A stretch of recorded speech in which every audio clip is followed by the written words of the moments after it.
All righty, folks, we're going to get started here today. Thanks everyone for joining us. And as we get started, I'd love for everyone to test out the chat. If you're joining with us, we're all live on LinkedIn. We're also live on Zoom. If you register with us on Zoom, you just want to jump into the chat. I'd love one little thing I love about this is I'm able to connect with people all across the country and sometimes the world. So throw in the chat where you're from. And it's a great way to also start with networking and meeting other people in your industry as well. What's really cool about these webinars I've noticed recently, and especially the series we've done around law firms and specifically this one, is it brings together people that are in similar industries. So super exciting to bring folks from all around the country, all around the world together that do similar work and specifically law firms. So thanks everyone for tuning in. We got folks from Dayton, Ohio, Knoxville, Tennessee, Phoenix, Arizona, Cleveland, Ohio, Louisiana, Louisville, Kentucky, Los Angeles, Phoenix, Memphis, San Diego, Berlin, Germany, Chicago, Pittsburgh, New York, Seattle, Portland. Awesome. Thanks everyone for tuning in. We're going to jump right in. Today's webinar and presentation is really going to be all around understanding. It's actually a specific book that the American Bar Association put out in 2017, which is the ABA Cybersecurity handbook. And you can purchase this off their website, or if you're a member with the American Bar Association, you can also get it from them as well. But really what this is actually, it's a great book. It's about 500 pages long. So it's a pretty hefty book that goes into a lot of aspects of cybersecurity and really how does it relate to, as it relates to law firms in particular, this overall general great cybersecurity best practices. So really looking forward to going through this with you today. We've had hundreds of people register for this event, and a lot of you had submitted questions in advance. We have attempted to answer as many questions in the presentation as possible, but we will have a Q&A towards the end. So if you're joining with us, through Zoom or on LinkedIn, we'll be reviewing your questions, and hopefully if there's something that pops up, please ask. And then also, like I mentioned, sometimes I don't have the answer. Sometimes one of your peers has the answer, right? And a lot of times, like I mentioned earlier, in regards to networking and meeting other people and getting the answers to your questions. But to our best of our ability, we'll try to answer the questions throughout the presentation, or we have a Q&A towards the end. Quick introduction. My name is Taylor Wells. I'm with nwtechs. We ultimately help small and medium-sized organizations, and we work with a lot of law firms. Spend as little time on IT as possible and focus your energies on revenue generating activities.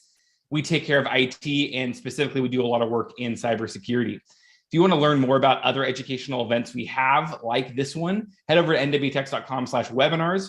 We have a whole archive of recordings and schedules for upcoming events as well.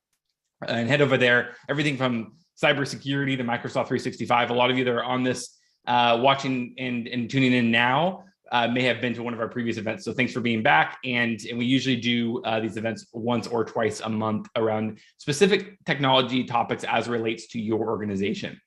So before we jump into reviewing the ABA handbook and their specific guidelines, I'd like to kind of bring in some statistics, some terminology, and this quote from Robert Mueller, who was a former FBI director in 2012. He said this: I'm convinced that there are only two types of companies, those that have been hacked and those that will be. And even they are converging into one category: companies that have been hacked and will be hacked again. Now, first, I want to point it out that, just because you've been hacked doesn't mean it's, caused a devastating compromise. And many organizations, you'll experience an attempt that may not lead to something catastrophic. But to his point, and this is, 9 years ago or almost 10 years ago now, to his point, this ultimately, has only gotten worse, number one, as device proliferation, as more data is available, as more organizations are using technology like yours to leverage technology to grow their businesses and manage their businesses because of the pandemic and remote working, which we'll talk about today as well, have only made it worse. But even almost a decade ago, it was an inevitability that organizations were going to get attacked.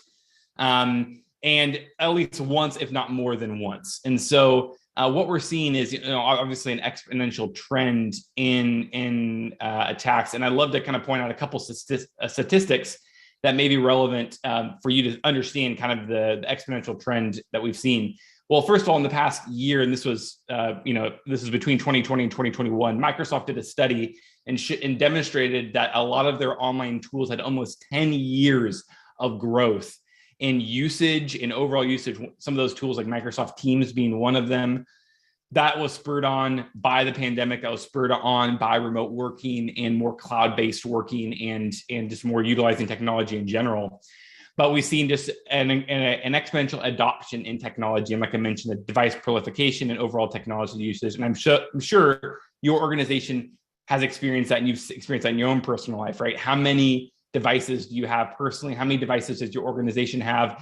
How quickly has that increased? And then on top of that, all your cloud tools, right? All the different software, probably between all of your personal stuff and all of your business stuff, you have hundreds of logins, right, to different applications and different tools, and whether it's personal or whether it's professional. Other things we're seeing is average cost of data breach is around $4 million as of 2020, a study by IBM. 43% of cyber attacks target small organizations. So almost half of the cyber attacks are actually targeting small organizations, not just large organizations that you may see on the news more frequently. And then about 100% of attacks rely on social engineering. If anything you take out of this webinar, understanding personally the potential risk at hand and how to understand how criminals are trying to ultimately compromise you and your organization. But then it's looking at your entire organization. The weakest link is ultimately us. And we'll talk more about that today as well, and ways you can combat that.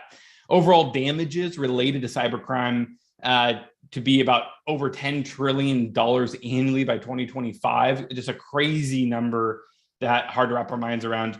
And then also, last but not least, phishing increased in 2020 to account for 1 in every 4,200 emails. So every 4,000 emails that go out on the web, phishing accounts for 1 in every 4,000. That's a lot of emails that are going out. One thing to look at too, when we look at these trends, we look at these scary numbers, and we look at what are the biggest risks in your organization, we really want to look at PII. And maybe asking yourself, what's PII? Or you've heard this term before, and it's an industry term that's thrown around a lot in IT. PII is essentially any personal information you hold that relates to you, your employees, or your clients. It could be things like a full name, a social security number, a credit card information, driver's license, bank account, password, or even an email account can be considered PII. So this, when you look at all of your cybersecurity risk, and throughout the entire guide, they talk about this in the ABA guide as it relates to cybersecurity, is that ultimately PII sensitive information is the top. And then as a law firm, as a law practice, by definition, there's specific things to your industry, specific things to what you do for your clients and how you represent them, that you also have additional information that is not only really valuable for criminals, but also that you have a responsibility to protect. But generally speaking, PII is what everyone considers as that, hey, you should be putting the most emphasis on protecting this information. And this has the most value as it relates to as a criminal is potentially targeting. So as we've kind of framed, the challenge or the problem here is that ultimately, it's a cybersecurity, and through the entire guide. First of all, the guide was printed 5 years ago. So as some of these statistics, things have only gotten even maybe worse and more challenging as we've had more technology adoption. But the guide also still has a lot of just best practices, that things that I've worked in technology for 6+ years, even just at this company, and a decade in other companies. And whenever I've gone into a company or worked with a company, 90% of the time, a lot of these things aren't implemented.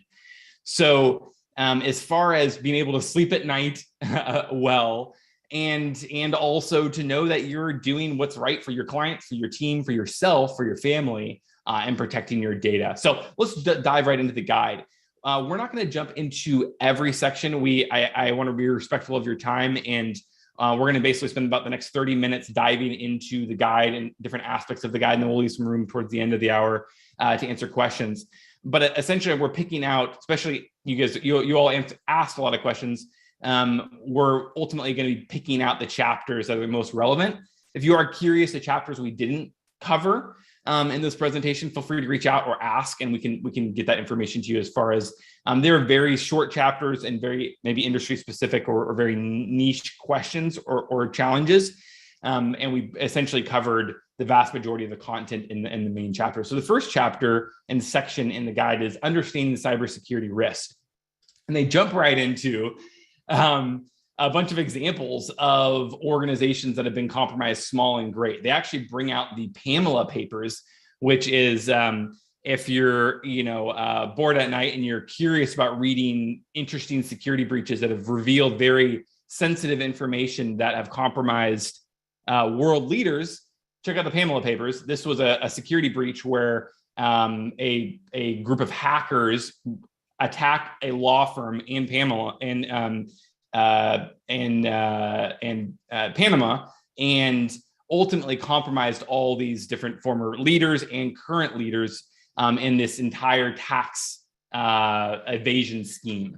And so they bring out examples in that, and that's obviously this is probably the best and worst example in some ways. But then they also bring up other examples as well.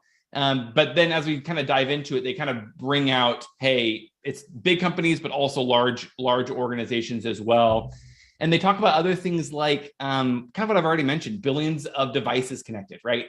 In 2017, there was billions of devices connected, and it's only increased. And that's also, a risk. So there's not only, really sensitive information out there that people can get, like the Panama papers and that whole situation. But then there's also just so many more devices, right? So you just have access to so much more data. Also, things like legal outsourcing was another thing they just mentioned, as well as cloud adoption occurs as globalization. This was even 5 years ago, they mentioned globalization, and as people start working remotely more, and as people start, working globally more, outsourcing. So now you have data in multiple spots around the world. And if you're using contractors, or if you're using third-party companies that are looking at your data, managing your data, now you have another point of weakness. If this was 15 years ago and everything was on-premise, everything stayed in your office, right? Nothing left the doors virtually in the sense. Even 10 years ago, that really wasn't even possible. You're still emailing stuff. But let's say, for lack of a better example, everything stayed indoors, much easier to control in some ways than things in the cloud and things working remotely. Way more, obviously, there's tons of benefits of the cloud basis. So obviously that's why things like outsourcing are so popular. Potential upsides, but also a new security risk. Large amounts of sensitive data in general, they kind of point out of like, hey, we're all storing, even if you're not in a sensitive organization, we're all storing a lot of data personally and professionally in the cloud. And just in general threats that they've seen only increase are things like out-of-date software scams, and things like malware being infected, things like organizations not continually monitoring to make sure their out-of-date software was up to date, and then a whole vast of social engineering schemes and things like that have only prolificated because of more data and more points. And so it's crazy, the stories out there that I've heard or even been seen with our clients, or been across, or even seen personally, whether it's a text message scam, whether it's an email phishing link, or whether it's something on social media. There's all sorts of really sophisticated scams. And some of them are things like overall, actually, one of the biggest ones is ultimately penetrating, especially larger organizations, is going after out-of-date software, right? Things not being up to date. And they're able to then see a vulnerability, get inside the organizations. We've seen that a lot with recent breaches, actually. And then malware in general and social engineering is only spread and gotten worse. Next section they go into is really all around phishing, and then they kind of elaborate on more social engineering. And I'd love to talk about phishing for a sec, and really ultimately kind of differentiate the different types of campaigns we're seeing out there that criminals are attempting to execute.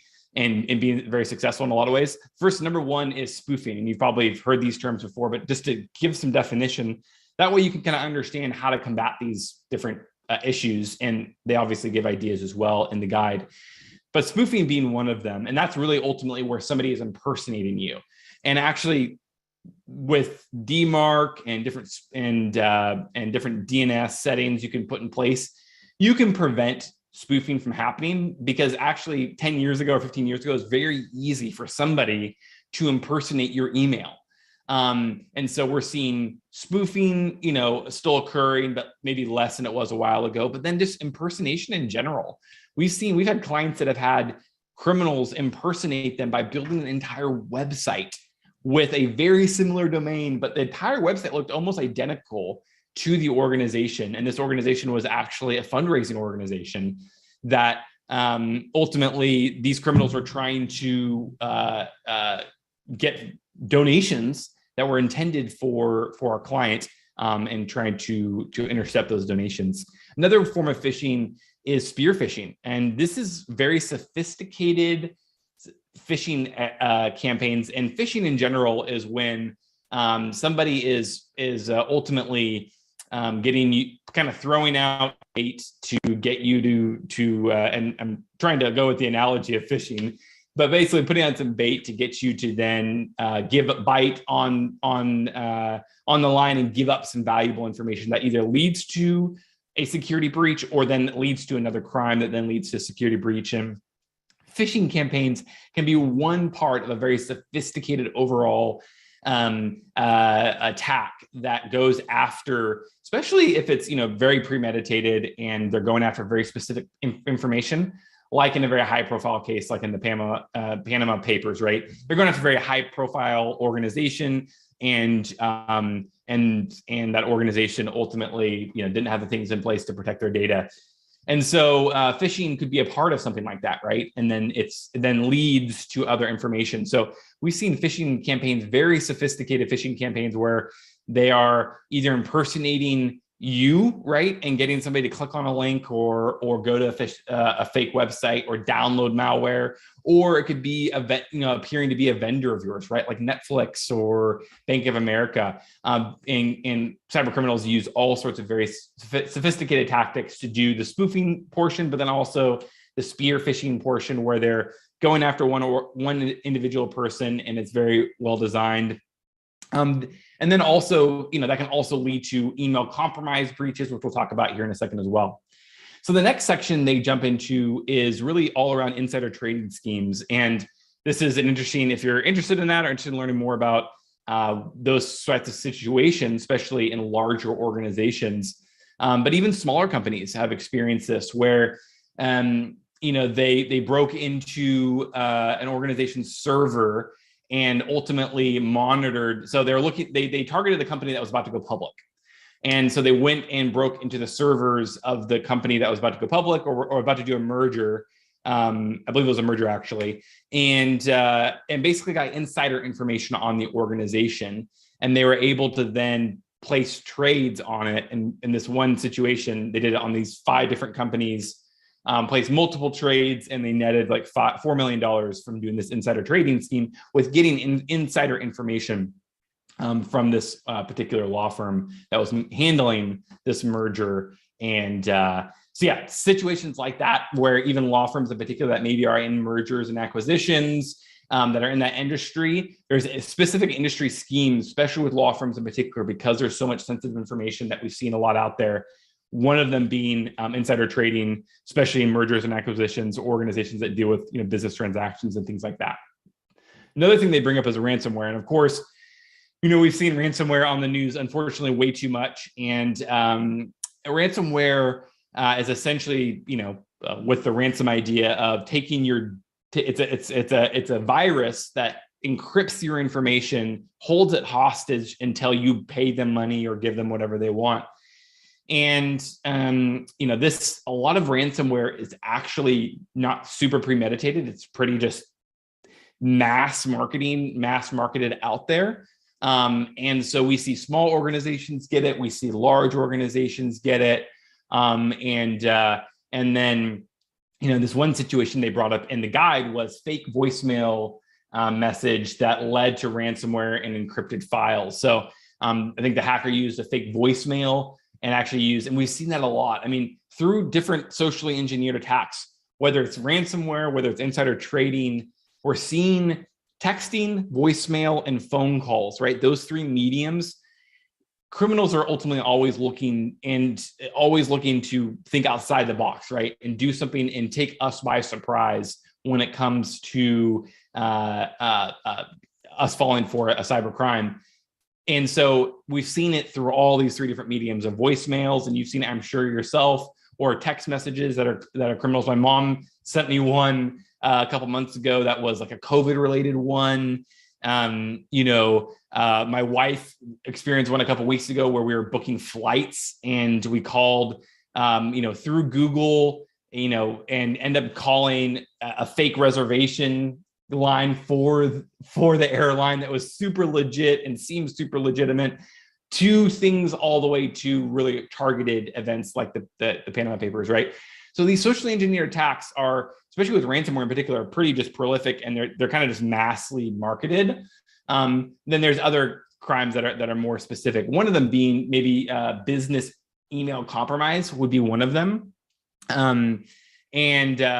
So ultimately, socially engineered and or an unauthorized intrusion that the criminal, they basically either hack into your email or you give them access to your email, right? Or somebody gives them access to your email, that ultimately they can then either commit a crime with your email. And we see that a lot where a criminal will break into an account and then actually monitor the emails for a long time, right? Like kind of in that insider trading scheme, it's a similar situation where they monitored emails.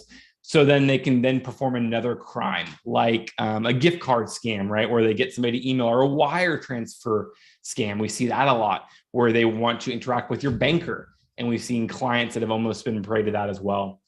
Last, but another one as well is Hacktivist. And these organizations like Anonymous hacks law firms to get details on different things like war crimes or different trials that are going on. So a lot of law firms that have represented the military or represented different activist related or social justice related things.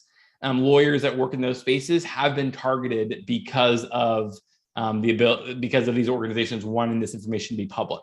So Anonymous, has been notorious for hacking and revealing information around, different things that they feel like the public should be aware of that relate to really, really high profile, sensitive information, and then ultimately the lawyers that are representing them. Malicious insiders is another one. So this is obviously super rare. But this is sometimes when the employee by accident or purposefully gives access to sensitive data. So I'll let your imagination go with that one. But ultimately, there's lots of situations where employees have accidentally or purposefully given up information. And so you want to protect against that as well. Another thing to understand is mobile devices. So with device proliferation in general, and with so much more information and so many more devices, like me personally, I have an iPad, I have a smartphone, I have a smartwatch, I have a laptop, I have a monitor, you have all these, and then I'm actually have less than a lot of people have. Some people have multiple workstations and multiple smartphones, right? So the issues here are if they get lost or stolen, a lot of times they don't have the encryption in place or the passwords, even the passwords, right? You should have a 6-digit password on your smartphone and any company-owned equipment. And really should have complex passwords on any company-owned equipment, base minimum, and then things like encryption and stuff like that. On top of that, your hardware should be encrypted on top of that to make sure if you just have a physical loss, right? The study in 2017 that they brought up that in 2017 was that 1/3 of data breaches were physical hardware related. And even the worst is when devices are used to commit further crime, right? So let's say you lose your smartphone, somebody gets access to it, gets the information in there, and then compromises your identity by opening up loans or or further, hacks your organization or gets information about your company or your clients. So 1/3 of all compromises or breaches are related to physical hardware, right? So I know we think about the cloud and protecting the cloud and backing up the cloud, and that's super important, but it's still a lot of physical stuff, right? And mobile devices being one of them. Cloud computing and Wi-Fi risk. So, as we move to the cloud, as more information gets in the cloud, that's super awesome, but it's a whole new frontier and new territory for data management. And then as you're using Wi-Fi and as you're working from home or traveling, using public Wi-Fi, and ensuring you use VPN, and there's all these different protocols you should have in place, especially with the remote workforce that most of us are in, or at least some sort of hybrid model or fully remote, or is usually one of those two. That most organizations that are probably on this call are either hybrid or fully remote, and you're probably using cloud solutions, and you're probably using public Wi-Fi or shared Wi-Fi, or even your home Wi-Fi, right? You want to make sure all those things are secure and you have the right best practices in place. Another risk they bring up is improper disposal and personal information, and improper disposal of personal information and management of personal information. So when somebody leaves your organization, or when you have a business partner that leaves, or when a client leaves and they have access to their data, what are the processes in place to make sure the change management happens and information gets moved over to the new employee or the new database? How are things deleted? How are things backed up? These also forms new risk, right? I can't tell you how many times I've worked with organizations where I've come in, we've talked to them about helping them with their cybersecurity, their managed IT, and they're using multiple different platforms to store data, and they're frustrated with trying to manage data in all these different places and how to back it up, and are things being synced well, and is it the right version? And so really important to be proactive about that, not only just from being sane and your organization functioning well, but also just from a data security standpoint. Awesome. And then the next point they brought up is third-party business partners and different associates. So people outside your organization, contractors, vendors that have access to your databases, have access to your information. Could be a third-party bookkeeper, right? That has access to your client's information or your important PII. And really important to make sure those connections are secure as well. And vendor management, super important, and making sure those connections are secure. Next section, and I love this poster, but as I put this up and started thinking about this, I really feel like this is kind of weird and pretty intimidating poster. But the next section they jump into is who is responsible. And I immediately thought of this and Uncle Sam and pointing to everyone. But really they talk about who's responsible in a law firm, who's responsible in an organization in general. And ultimately it's everyone, right? Like I talked about earlier, it's obviously it's the leadership responsibility to create a culture of awareness and having systems and processes in place for the best cybersecurity practices. But ultimately it's everyone's responsibility, right? A couple other things they do, and wrapping up this section, is they talk about a risk assessment. That's another thing that every organization needs to be responsible for and do on a regular basis. Another thing they talk about is, and that's not happening in a lot of organizations, is continual monitoring your systems and continual improvement and upgrades. Awesome. The last thing they wrap up is a section around steps that you can take to really just shore up all these different areas that we've talked about. And there's a huge list here, and I'm not going to spend a ton of time in here because we're going to cover a lot of this later on. But ultimately, it's about, there's about 10 things here that to put in place to ensure that you do everything within reason to protect your organization, your clients, your team, your family, etc. Things like developing a comprehensive information security plan, conduct security risk assessment. We talked about that. Follow security by design principles. Prioritize the scarcest resource to address the most serious problems. I love that actually right there as just a motto for general business practices, but specifically for IT for sure. Do not purchase or implement non-commercial grade equipment or tools. Secure the law firm's data using appropriate encryption. Where possible, use mobile data management. Allow only known users access to devices and overall information, and develop a data retention restriction plan. And then lastly, be prepared if a data breach occurs. So all these things are ultimately to shore up, the vast majority of the things that your organization should do. If you don't have an IT vendor, reach out to us. Happy to point you in the right direction to help you implement these 10 things, or take these 10 things, go to your IT team, go to the people that are organization that are responsible for IT, and these should be your priority. Whether you're one team member or whether you're 10,000 people in your organization, these are the key areas to focus on. Next thing they talk about on the chapter they cover is lawyers' legal obligation to provide data security. And we've talked about this already, but there's really ultimately every organization has an obligation to secure their data. And law firms have a unique obligation based upon what industry they serve in. And, I've worked with lawyers and law firms that stream from, more transactional business law to real estate law to property, to personal injury law, to divorce law and marital law, to all sorts of different things. And each one have their own unique challenges when it comes to data security. And maybe you fall into some of the requirements. And there's really, these are the four main frameworks that are out there. And, the FTC has come out and regulated a bunch of different industries and been involved in regulating financial organizations. HIPAA obviously is for healthcare. And if you're involved in dealing with any sort of medical records or any sort of healthcare information, you probably fall under some sort of HIPAA requirements. If you work with the government or plan to work with the government or want to work with the government, you probably fall under some sort of CMMC process. And then a lot of Fortune 500 companies require some sort of NIST process.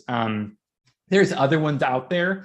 There's European ones as well, which we'll talk about in a second. There's also just international ones. These are the ones that are mostly suited for statewide, and the ones that we come across the most with the clients that we work with and with the law firms that we work with in particular.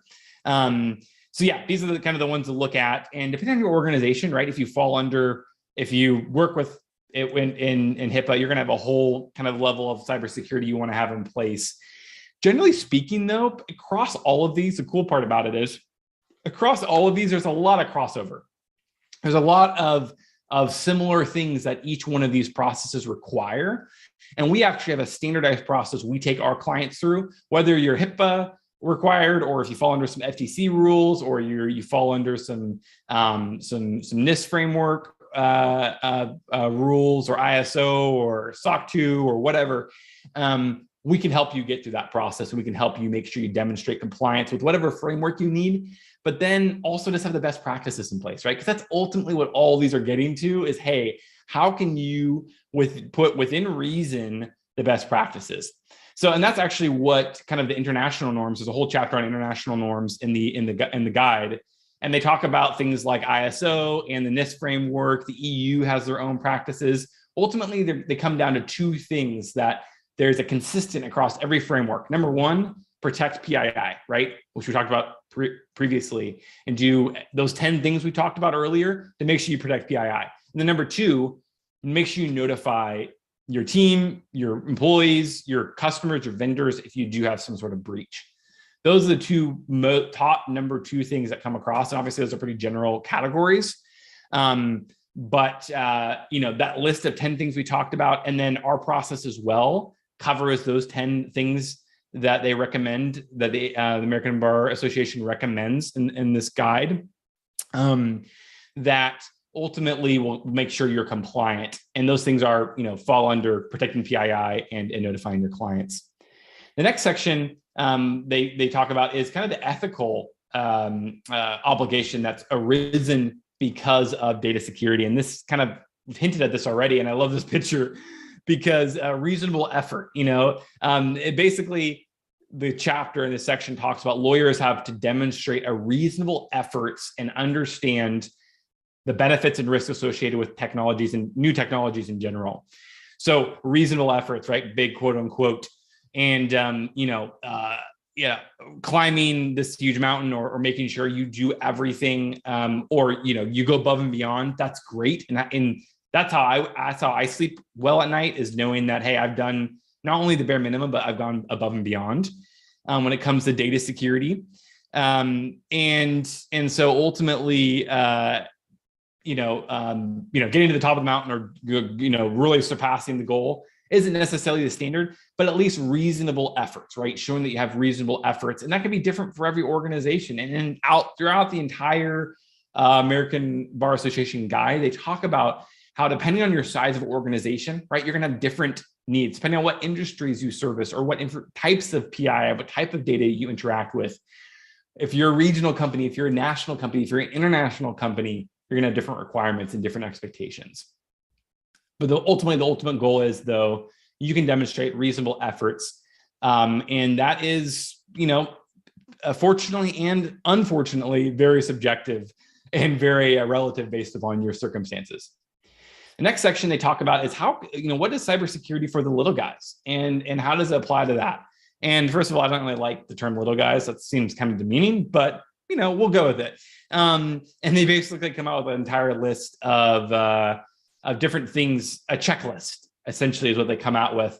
And a lot of these things are things we've already covered, but this is another great checklist of things to go through that, hey, are you doing these things? And specifically for a small organization, not all things are applicable. As you grow and you are an enterprise organization, they're going to have different cybersecurity challenges, compliance challenges than a small organization. So if you are a small organization, these are the things we would have you focus on, and the ABA would focus on. I think there's a great list as well. Awesome. I love some questions are coming in. Please submit questions as they come up. And it looks like we have a question about, and we'll make sure we cover them towards the end. It looks like there's a CE question. I'm not entirely sure if it's eligible for CE in New York. Please reach out to us at the end, Janelle, and we can answer that question for you there and see if we can get you that eligibility for that continuing education. The next section we'll love to cover here too is all around, they have a section on their SMART principles. And this is all about data protection and how to use a SMART framework. And the SMART framework is, first, when you start hiring people, start training them on data security. Next thing is measure what you do in regards to data security. Make sure you have a process of doing evaluations and you have a historical track record of being like, hey, here's how we're putting in reasonable efforts to improve and ensure our data is secure. Next is provide an annual training and provide annual ongoing training for your team. And then the R is raise awareness and provide updates continually to you and your team.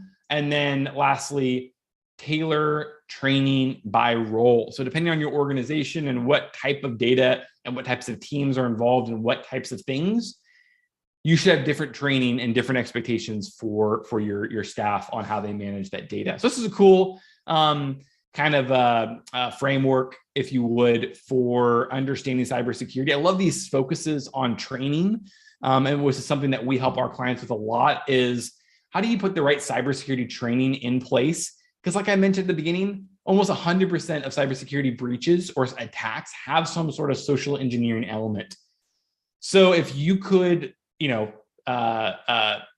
help your team be 50% more effective at that, at being, combating socially engineered attacks. And when I mean socially engineered, I mean people are not necessarily breaking down their door, they're knocking and you're letting them in, or your team is letting them in.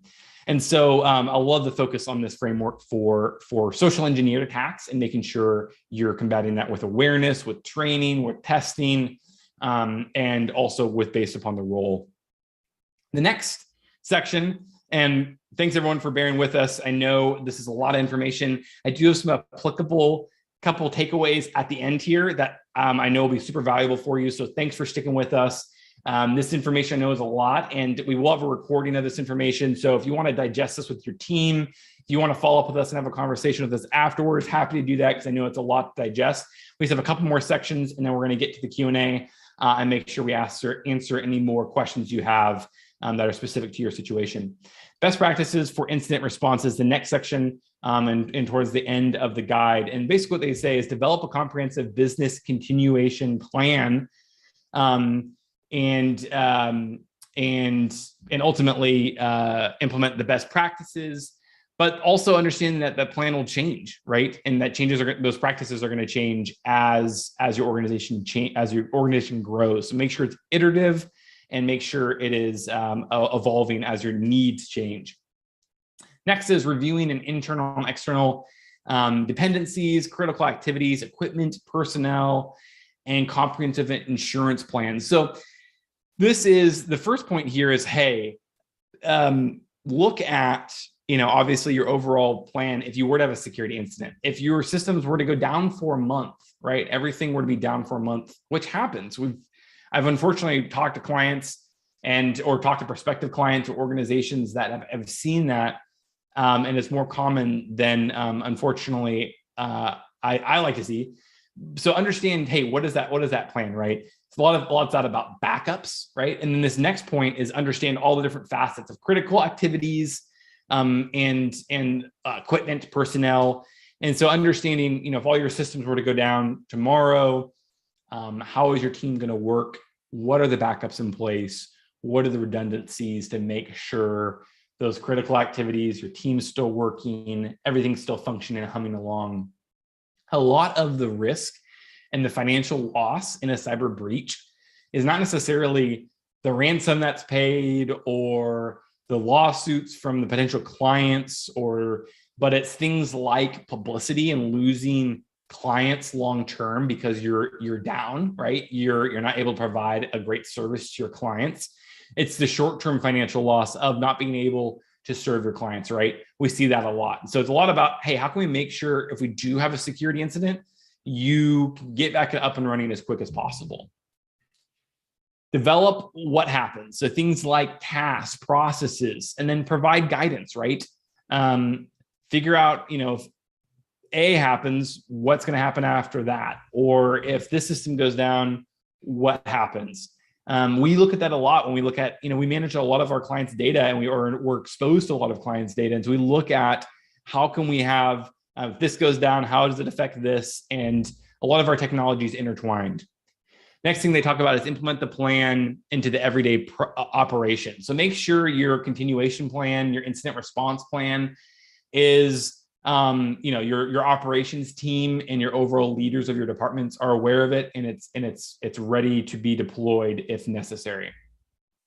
Last but not least, create an organization environment of continued improvement. I've hinted at this multiple times, whether it's social engineering, whether it's having an iterative process where you're constantly growing and changing. Evaluate your technology that way as well. Evaluate cybersecurity. It's very hard when we look at our clients and as we implement cybersecurity practices for our clients and work with clients and law firms, nothing's 100% on day one, right? Things have to grow and things have to change. And your organization is going to change. You might grow, you might retract, you might add new tools, you might go into new territories, you might open up a new location, all sorts of different consequences that your cybersecurity, your compliance processes are going to need to change. And then another section they talk about is insurance. They talk about cybersecurity insurance. The only completely risk-free environment is the one that is never used. I love that. It's a funny, ironic, but truism when it comes to data security. The ones that are never used are the ones that are completely secure. But we have to use our systems, and so they're not going to be secure by definition, and to some degree. And so cybersecurity insurance can be that extra layer of that they talk about. They mentioned in the guide, average security breach is 2 million to 8 million, right? We kind of talked about that earlier. Brand and reputation cost is usually not included in cybersecurity insurance. Like I mentioned earlier, that's something that's usually not included, and also something to consider when you're evaluating policies, and then also evaluating, how much money you should have in savings if you were to occur some sort of breach. And then things to kind of consider in that, and how to evaluate costs of things that are not included. They have basically 3 different categories: security liability, privacy liability, and regulatory proceedings. These are 3 different general areas of coverage. I'm not a cybersecurity insurance expert. Reach out to your broker, and they actually might recommend that in the guide. They have a 10-step process in the guide to evaluate coverage. And then obviously seek your insurance, usually your general liability insurance broker can help you with cybersecurity insurance. There's also some specialists out there. And ask them, evaluate a couple policies. These are the things to consider as well. And the last thing to consider as well in the cybersecurity is I've seen statistics around you want to have about $150 worth of coverage per piece of PII. So let's say you have 5 pieces of PII per client. You have, if you're a small firm, let's say just for a small firm, you have 200 clients. That means you have 10,000 for simple math. You have 200 clients. For simple math, you have 1,000 pieces of PII. So you should want $150,000 of cybersecurity and coverage. Generally speaking, that's a range, right? You may want to have a little bit more or less than that. You may want to have a little bit more than that. But that's a general I've seen. And once again, this is not insurance advice. Reach out to your broker to get a specific quote and understand your specific organizational needs when it comes to data security. I will say when it comes to cybersecurity, though, insurance, the clients that we know that have it, they usually have some sort of cybersecurity questionnaire they have you fill out. So make sure your cybersecurity is up to the standard that you feel like you are doing everything that is reasonable, right? Before you go apply for cybersecurity insurance, because that will help you get a better premium. That'll help you get the right coverage you need, save you money in the long run. And you want to make sure you fill out those questionnaires honestly. That way, if you do have to file a claim, you don't have any issues getting that claim paid. In conclusion of the guide, they have a list of different things to consider as a framework. Cybersecurity threat is real and growing, and no one is immune. They talk about things like there's no foolproof method to avoid cyber attacks. That's why we should have a security incident response in place. That's why we should have cybersecurity insurance in place. It talks about security incidents can have a significant legal consequences, whether it's for your organization and your clients suing you, or your vendors, or ultimately, if it's very sensitive information, all the very scary situations, especially if you deal in high profile cases. But then if you just deal with sensitive information in general, there's a lot of consequences and ramifications. The foundation of good cybersecurity is a security risk assessment. This is what we've talked about multiple times.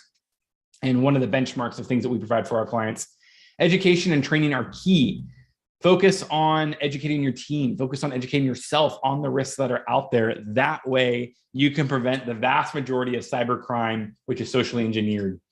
They also talk about lawyers and clients need to discuss cybersecurity openly. Talk about it with your clients openly. Talk about how you put things in place. Talk about how, hey, client, I'm not going to share a file with you over email because that's not secure. I need you to go log into the portal I've created for you to upload and download files. That way we're not exchanging things over email.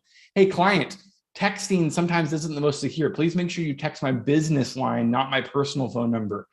Client, make sure you don't email me any sensitive information.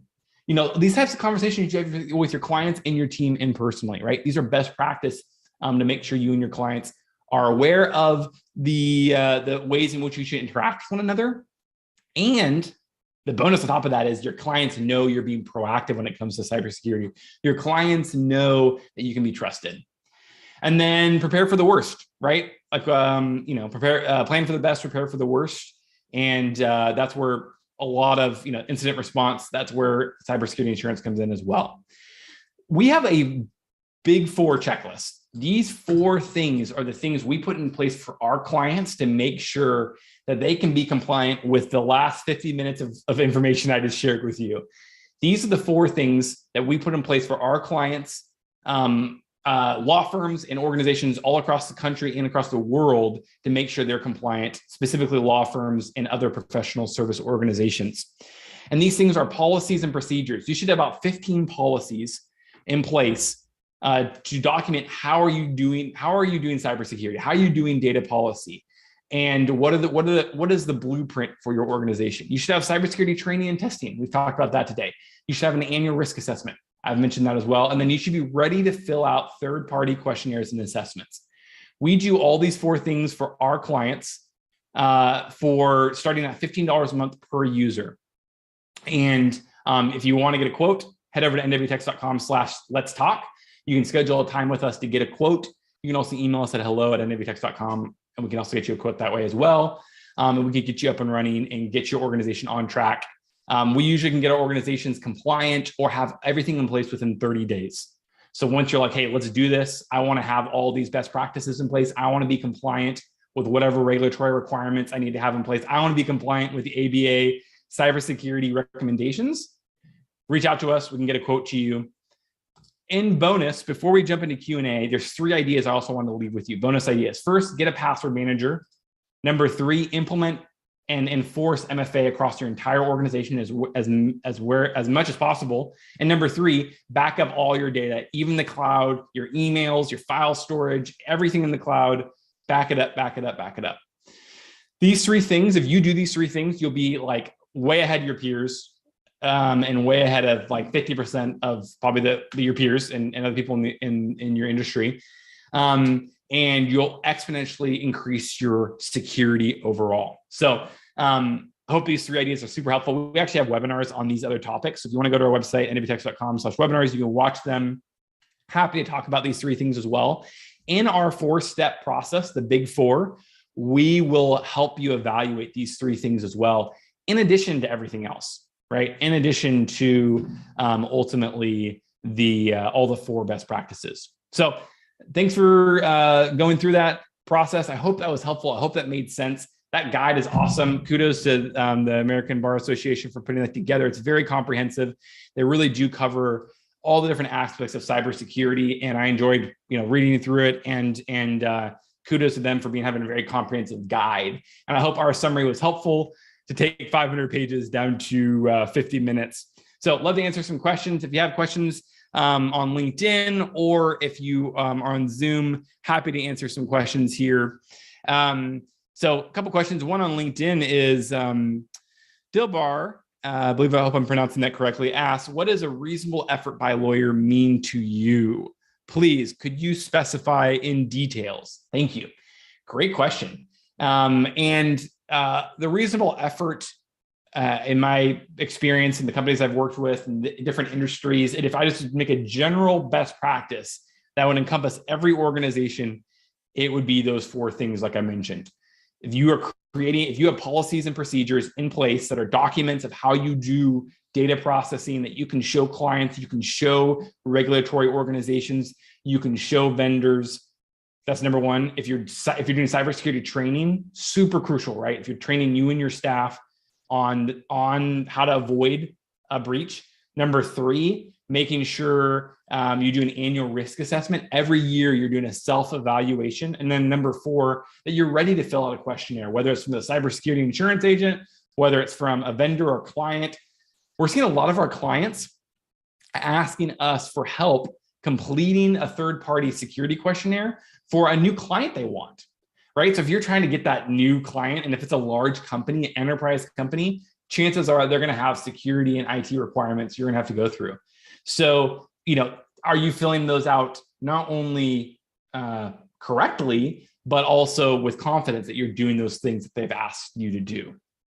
Another question Jada asks is, can you share the names of the 15 policies you feel are important to have in place? Jada, that's an awesome question. Yes, I can pull up a list here and go through them with you. To name a few that especially ABA mentions in their guide is things like an information security policy, which is your overall security policy. Things like, I'm actually going to pull up a list of the ones we do internally for our organization, the things that I had to sign off as an employee of our organization. We're in an information security policy, termination policy, a security incident response, a sanction policy, network security, access control policy, a computer use policy, a disposal procedure policy, a bring your own device policy, and a facility security policy. These 10 policies are best practice. You can also have a privacy policy that you can share with your clients as well. You can have, but these are the ones that are the bare minimum that we recommend for our clients. And that ultimately we would help you evaluate if you should have those in place. I hope that answers your question, Data. And if there's any other questions, please submit them in the chat for LinkedIn or also Zoom. We have a few more minutes. It looks like we got a couple more questions came in here. Another question from I believe it's Kayla. What are the steps we can take when traveling abroad if our devices are connected and have access to client files? For example, iPhones connected to MacBooks that store client files and have access to the cloud, in addition to the VPN. Great question. So I would ask, so basically I believe the question is, we're traveling, we're working remotely, we're working from our smartphones, we're working from our MacBook, we're accessing files from our iPhone and also our MacBook. How do we make sure when we're accessing that information in the cloud, it's secure? Great question. And a couple things. First, yes, VPN would definitely recommend that, especially if you're on public Wi-Fi, right? If it's not a secure Wi-Fi that, they have firewalls in place, or it's protected and it has security measures. If you're joining a Wi-Fi that's public, that means other people are going to be in that network, and that's just lowering your overall security. So definitely recommend having a VPN if you're using public Wi-Fi. You can have VPNs on your phone and also your laptop. And there's a bunch of different VPN options out there you can use for your phone and for your laptop. But definitely recommend that, hands down, especially when you are using public Wi-Fi. If you're like at your Airbnb and you're using a private Wi-Fi that has a password on it, I'm less concerned about that. Even then, you have no idea who else is on that, right? Maybe the neighbor got access to the Wi-Fi because they're friends with the homeowner. So there are situations where, and then also, AirDrop. I love AirDrop, but making sure that's off when you're traveling, because just weird things can happen. People can share stuff with you or share a virus, or there's all sorts of things that can happen. So there's other things that especially relates to Apple products. But generally speaking, just use a VPN when you're using public Wi-Fi and you'll be in great shape. So awesome. Well, we're here towards the top of the hour. Thanks everyone for sticking with us. It's been a really great time sharing this information with you. Thanks for investing in your teams, in your own education when it comes to cybersecurity. Super important to be aware. Like I mentioned, cybersecurity is ultimately is so important, and it's so important to own it personally, right? Because we are the biggest link when it comes to issues. One last question that came in here is Brian asks, is there a such thing as a budget calculator for security, legal security based upon the number of locations and users? Brian, I would just reach out to us and we can talk to you about that. It depends on what you're asking in particular, what sorts of security you're looking for.